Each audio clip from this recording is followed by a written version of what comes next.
Welcome to the Pony Express. My name is Emily Ness. Today we have a collection of stories on some of the clubs that SAHS has to offer and an interview with Laura Sobiek about the KS95 Clouds Choir.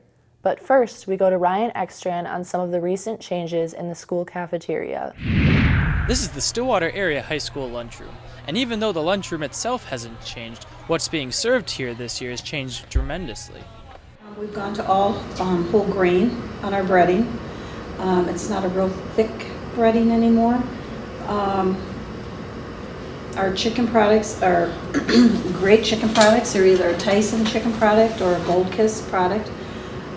You guys eat that every day at home and at restaurants. I think everything is healthy. It's a white chicken meat. Sometimes we do have a white dark combination in it. Like we said before, it's all whole grain, so that's healthier for you than the white. I don't think we have any bad food out there anymore because everything is baked. We have no deep fry, we have no fry. Like we used to have a grill for our hamburgers. Everything is either a whole wheat or a white wheat, whole grain, I should say whole grain. So I don't think there's really any just one bad meal out there. I think they're all healthy. Yeah, there's plenty of choices every day. There's probably just 9 choices if you walk in there between hot and cold. Our fresh cut fruits and vegetables. We don't put a limit. Every day you can take as many fruits and vegetables. There has also been changes in the school vending machines, such as changing things from sugarier snacks to more whole wheat, healthier options. Also, all the vending machine items are under $1 now, besides the Pops, which are $1.50. So the Pops have been changed to less sugary diet Pops that are supposedly better for your health. This has been Ryan Ekstrand with the Pony Express. Thanks, Ryan, for getting us the details about what we are eating at school. In recent news around Stillwater, the Zephyr locomotives were hauled out of Stillwater early in the morning on December 23rd. The locomotives were the last parts to be removed. Stillwater's new mayor, Ted Kozolski, was sworn in on January 8th. He has been on the council for 2 years already and is now the new mayor. The city of Oak Park Heights held a meeting on Tuesday to inform the citizens of Bayport of the proposed fire station. The Stillwater area was hit with a large cold blast this week. Highs on Wednesday were about -3, causing wind chills down to -30. The cold winter has been keeping SAHS students inside to stay warm. Back in December, National Honor Society hosted their annual winter coffee house in the Black Box Theater. Sam Bajan has more. This winter, Coffee House comes to the Black Box, where groups of students perform various types of music, and all the proceeds go to a girls' school in Africa. I think Coffee House appeals to the entire student body who is willing to come support their friends, come hear some great music, and support the cause. Each performance reflects the talent found at SAHS, whether it be singing or playing various instruments.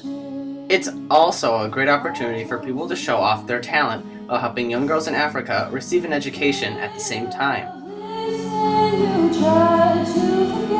This is my 3rd year doing Coffee House. It's just a great show. It's just another opportunity to play music with your friends, and so that's great. Coffee House performances are also notable for the amount of work the students put into them, with most performers spending hours preparing their pieces for debut.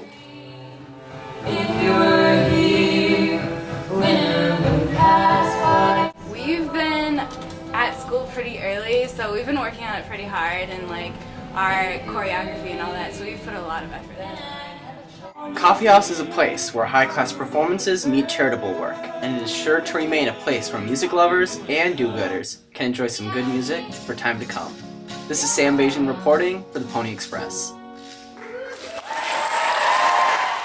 Thank you, Sam. SAHS has some talented musicians. One of them was Zach Sobiek, who also played at Coffee House with his friend Sammy Brown. Zach's song, Clouds, brought over 7,000 people to the Mall of America on December 11th. Samantha Flip sat down with the Sobieks and Sammy Brown to learn more. On the edge, you are sitting there, holding rope, and we'll 5,200. That's how many people showed up on December 11th at the Mall of America for the second annual KS95 Clouds Choir. Last year the Clouds Choir was sort of a celebration of the anniversary of Clouds being released because it was released at that event a year prior. This year, what they're hoping to do is sort of make it into an annual event for the community. Well, this year there was more people that showed up, and I think it was just nice seeing this year that people had signs with names of different children with cancer and that they were supporting separately, and it was really nice that it wasn't just about Zach this time, and you could see all the different families that came for their own kids. Last year, around 5,000 people gathered to raise money for Zach's cause, and they sang Clouds to celebrate the one-year anniversary of the song coming out. This year it was more about like kids with cancer as a whole. We were just trying to raise money for it, and it wasn't so much about Zach. So throughout the next few years we're going to try our best to make it about all of the kids. So. Zach's best friend Sammy Brown sang at the event this year a song called How to Go to Confession that she wrote. It felt really crazy to perform in front of so many people. There were over 7,000 people there, and I didn't know it was going to be so huge. The KS95 Clouds Choir will be a yearly event that is focused on the community and raising money for cancer patients. This is Samantha Flip reporting from the Pony Express.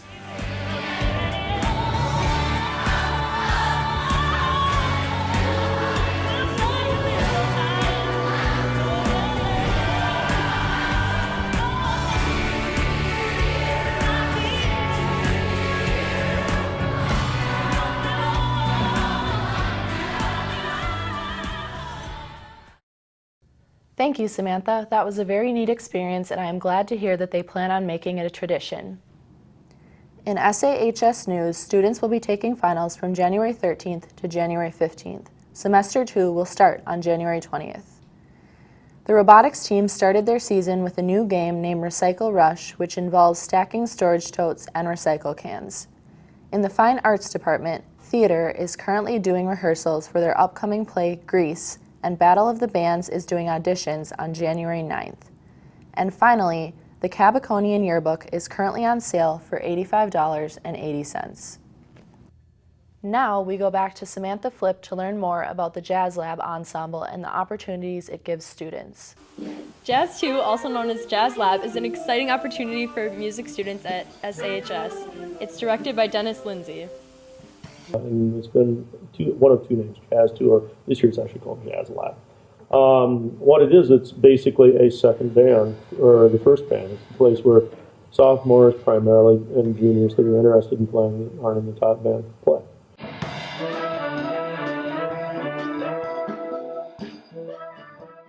I like the opportunity to be able to play another instrument because I play guitar in jazz band, and this way I can play bass also in a jazz format, which is good.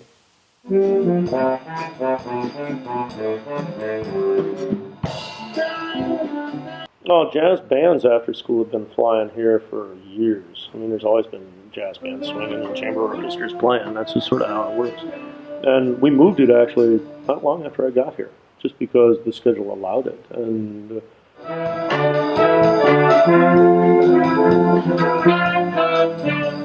so it's another way of learning jazz and looking at it.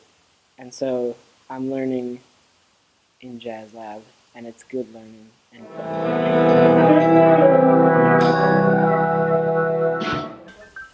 Jazz 2 is an opportunity for band students to get to play a different type of music than they would normally get to play. I'm Samantha Flip, and this is the Pony Express. Rock on! Thank you, Samantha. It sounds like a neat addition to the music program.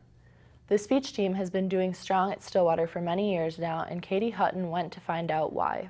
On the front, it has the dramatic categories. Every Thursday at 2:20 p.m., room C219 looks something like this. Where these students are all interested in the same thing, speech. What do I want these in? Okay, so speech really is, it's a bunch of different people, and it's kind of an individual activity, but we have like a central team, so we meet on Wednesdays and we go to tournaments as a team, but a lot of people compete individually, so depending on what category you're in, you could be essentially by yourself in terms of the school. All these students gather here for different reasons. I just did it mostly because I'm an extrovert and I wanted an outlet, so plus Miss Hammond is really cool. I joined speech because Ms. Hammond recommended to do so after doing debate, and I really like debate, so I decided to. The meetings are led by Ms. Hammond Lowe and the speech captains, one of whom is senior Elena Fredericks. So, I guess really I help lead the team with my other captains and make sure that everyone feels comfortable in what they're doing. When you go to These students, when joining speech, agree to dedicate hours of time to something they love. Especially in the case of senior P. Senior Gaia, who says speech is one of her most time-consuming clubs. Speech is a lot more time-consuming, and you compete every week, so you're like constantly working on speech whenever you have free time. But it's a lot of fun because you get to do all kinds of things. You have to spend your entire Saturday at tournaments at other schools. Basically, you're getting at our school at 7 o'clock in the morning, and then you're basically not getting home until 5 or 6 o'clock at night. But for these students, the dedication is worth the friendship. We have a really like diverse, strange group of people, but like we all like each other for the most part. So.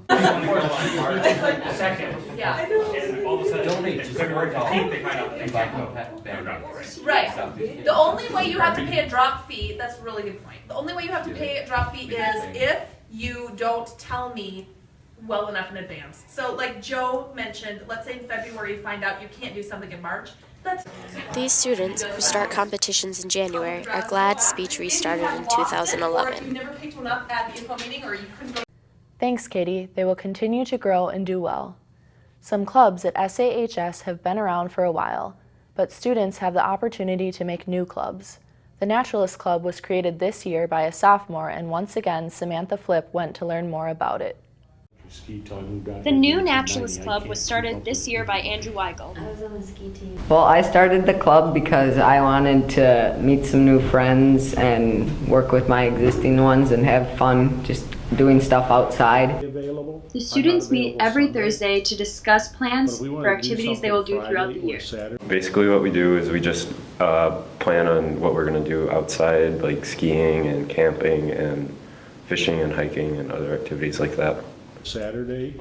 The main reason students join Naturalist Club is because they have a love for nature and they want to partake in activities outside. It's exciting to get fresh air and go outside, meet new people, get more active with student activities. We would go up Friday straight from school. The Naturalist Club is currently planning a camping trip from November 13th to the 15th. Go up, get settled in. We'd have all day Saturday to play. We're planning on going to O'Brien State Park and camping and possibly having a Thanksgiving meal out there. The Naturalist Club is an opportunity for students to get outside and connect with nature. I'm Samantha Flip, and this is the Pony Express. Once again, thank you, Samantha. It sounds like an interesting club. Students can participate in more than just clubs. Some choose to participate in online games. Adam Sutcliffe went to find out what game they are addicted to now. It's a common sight these days to see kids hunched over their phones in large groups, yet they're not texting. They're instead playing a hit new app that's as popular as, well, crack. Introducing Trivia Crack, a hit new app that has enticed kids through strange new ways of trivia. But why is Trivia Crack so popular? Trivia Crack is an app game where it's like a wheel, and you spin it and you get a category, and you answer a question according to that category. Trivia Crack has marked itself in the United States by taking the #1 free app position and the #3 paid app position. Trivia Crack has over 65 million downloads, along with around 50,000 every day. But why is the game so popular with players? It's a way for people to interact with their friends over their phones. I don't know, it just gives them something to do during class. It's popular, so everyone can talk about it amongst each other. It's actually kind of addicting, like an actual virus. Yet the question of how dedicated users are to Trivia Crack is not tested by how many questions they have answered, but the singular question of, would they pay real money in the app? No. Never, ever in a million years, there's only one thing I've ever put my money into, and that was RuneScape. What a dumb little 50-year-old I was. So whether Trivia Crack remains a major app for only a few more brief weeks or for years to come, it will remain in our hearts as one of the best trivia games of its time. This is Adam Sutcliffe reporting from the Pony Express.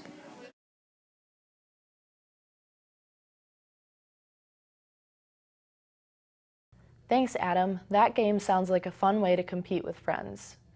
Online games can be fun, but also carry a risk. There are many dangers of social media, and Joe Rice is here to discuss them. The dangers of social media affect everyone. Its allure comes from the ease of usage and the convenience of its localities, whether accessed at home or on the go. I think you get addicted to it. It's like cyberbullying is a huge thing nowadays. It makes everything instant and now. It's out there, boom. Social media has, however, increased the spread of global awareness and helped businesses decrease the cost of marketing thanks to online advertisements. People can just say whatever they want and you don't edit anything out. I don't think that is good. Social media helps extended families keep in touch through the usage of online websites such as Facebook and Twitter. And it's a great way to stay connected with people that you just don't see on a daily basis. But I did it for my kids and my grandkids and my sisters and my family. Internet users maintain closer relationships and easily avoid social isolation. Being able to stay in touch with my nieces and nephews and friends that live in other parts of the country or that have really been out of my life for sometimes 20 years, 30 years even. And you can it's a blank slate, in my opinion.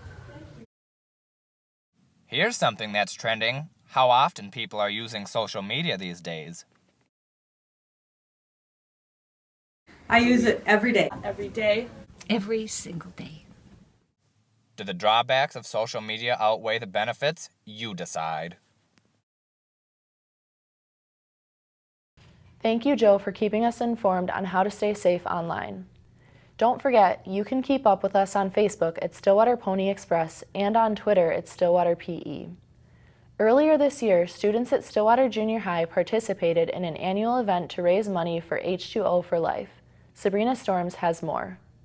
On Saturday, September 27th, Stillwater students, families, and community members came together to help support H2O for Life. Participants walked 15 laps, holding 2 gallons of water each, around the track at Stillwater Junior High. I'm Linnea Kopet, and I'm in 9th grade, and I chose to do it because you can learn how other people have to talk with water every day. Their walk symbolized the journey for water that many South Sudanese women make every day. Patty Hall, president of H2O for Life, started the organization in her classroom 7 years ago. I had traveled to Kenya on many occasions, and I met a young man who sent me an email and told me that his community was desperate for water and their children were dying. I thought, I've got 800 students that are interested in learning things, introduce the project to the kids, and they raised $13,000 for water. Sarah Damon, a 9th grade human geography teacher, started Stillwater's involvement with H2O for Life. Started 5 years ago when I met Patty Hall from H2O for Life, and she suggested that our school become involved because we were hosting one of the Lost Boys of Sudan as a guest. And she said, wouldn't it be wonderful to connect your guest speaker and your reading of a book about the Lost Boys to raising some funds to help bring water to the friends and family of the Lost Boys left behind. Over the last 5 years, Stillwater Junior High students have raised over $50,000 for H2O for Life. Stillwater has been amazing. Stillwater for the last 5 years has raised $10,000 each year to support Water for South Sudan, one of our non-governmental organizational partners. So our model works that we have students that raise half the funds needed for a project, and our NGO partner comes in with the other half of the funds, and they do that through investments from the local community, in-kind sources of labor, and in-kind sourcing of materials such as rock and sand, anything that they can bring to the table to make the project less expensive. The money raised helps fund the creation of wells in South Sudan. We feel like it's having a huge impact. Every well services about 200 people for something like 20 years if it's maintained. Without these wells, South Sudanese people walk miles every day to get disease-infested water that often could result in death.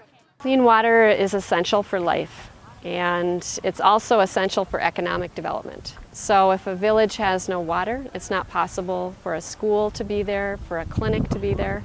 So when we're bringing water, we're not just bringing water in and of itself, we're bringing the opportunity for a better life for people, the opportunity for education, the opportunity for small business, all sorts of things. As Stillwater students continue their fundraising for H2O for Life, they continue to make a difference in the lives of people over 8,000 miles away.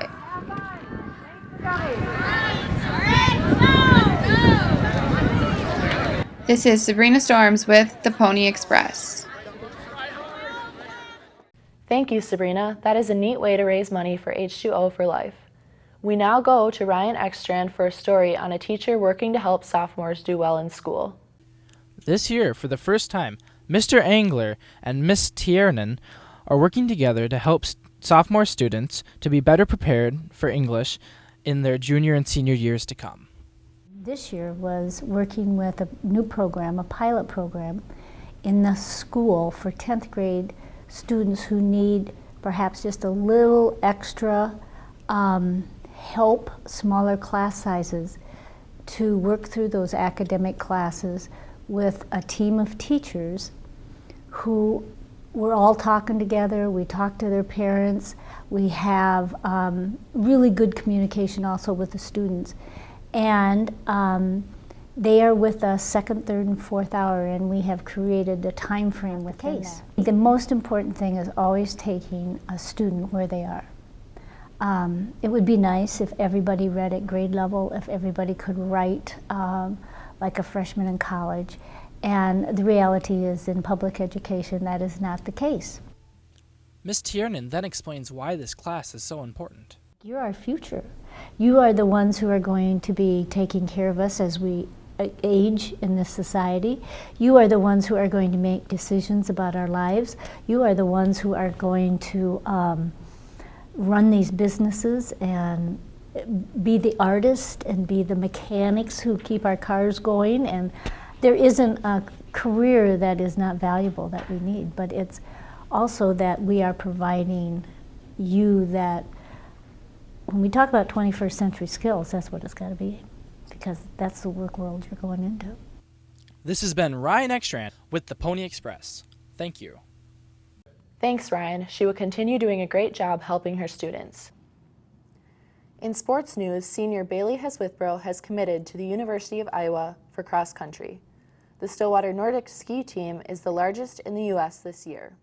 The Stillwater wrestling team has a match at 7 tonight in the SAHS gym, and the boys varsity hockey team has a game at 7:30 tonight at the St. Croix Valley Rec Center that will be broadcast on Valley Access Channel 15. We now go to Ryan Ekstrand with a story about an SAHS soccer player that will play soccer in Spain. Jake Maroney is one of few candidates chosen to go to Spain and have a chance at playing against some of Spain's top academies.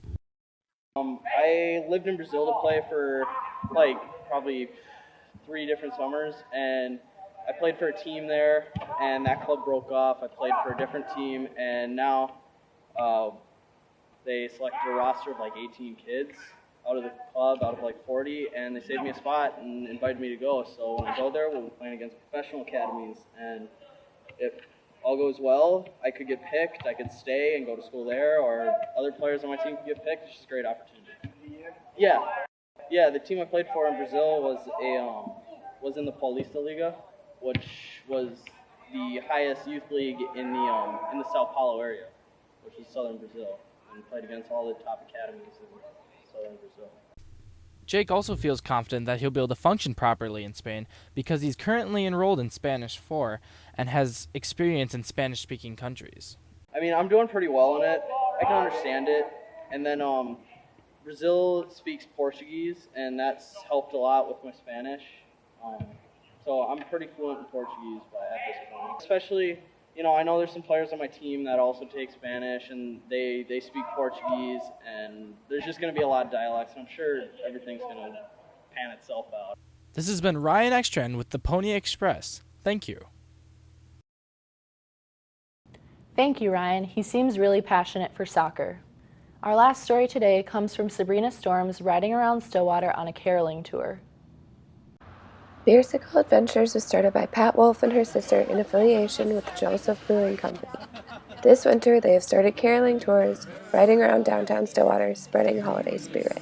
Well, first of all, Joseph Wolf was my great-grandfather, and brewed had a brewery in Stillwater from 1868 through Prohibition, which was 1920, and it has such a rich legacy, and they were such wonderful philanthropists, or he was, that I always had an interest in restarting the company. And so I convinced my sister to start it with me. About a year ago, we came to market with our beer. And prior to that, we were really looking for a way that we could get into the market, and I had seen these bikes. These bikes run all year round and can hold 10 pedalers and 3 riders. Yes, we've had a variety of people from families. We've had a couple different 4-generation families, celebrating birthdays. So everything from babies on the laps to 80-year-olds on the back bench seat. So it's really a wonderful opportunity to be able to bring people together and see them laugh and enjoy themselves, and doing something physical and pedaling around downtown.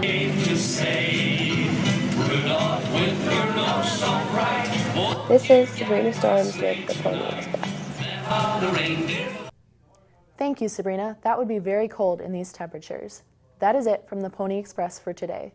Don't forget to like us on Facebook, follow us on Twitter, and visit our website at sahsponyexpress.com. Thank you for watching.